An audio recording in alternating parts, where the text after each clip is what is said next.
I've always said arms are a muscle group that can never be too big, and that may be up for debate.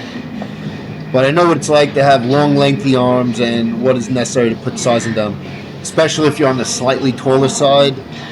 Um, I'm around 6 feet, and if you're 6 feet tall and have 17-inch arms, they look small, unfortunately, when compared to someone, let's say, who's in the mid 5 foot range. I personally wasn't happy with the look of my arms because they're lengthy until they were closer to 18 and a half, 19 inches. Outside of the obvious, which is making sure you take enough calories and proper nutrition to build the muscle, which I'll get into at another point, you need to make sure you're training properly to maximize the results. So just like with the majority of other muscle groups, I personally believe the most important part of the rep is the lengthening of the muscle or the stretch.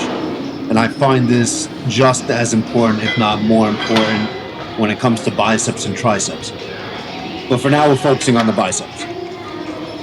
One thing I always do is make sure I'm stretching the bicep at the end of each rep and getting a solid contraction at the top of the rep. I'm not just trying to curl the weight as high as I can because I believe at some point you're working with gravity when you want to get past the peak and optimal contraction point. So very simply, feel the stretch at the bottom of the rep, feel the bicep stretching, and when you get to the top of the rep where you should, try and squeeze also. It's like you're doing if you're like, it should be similar to flexing in the mirror.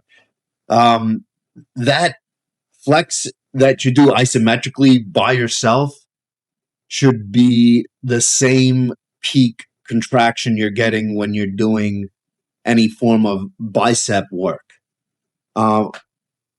Also, when you get to the top of the rep, and if you're doing a peak contraction, it should be very difficult to isometrically hold it because you're already at your maximum contraction. So that means you're doing something right if you barely could squeeze any more at the top of the contraction. Also, if you're doing more than 10 reps before you get to failure while maintaining perfect form, then you should probably increase the weight.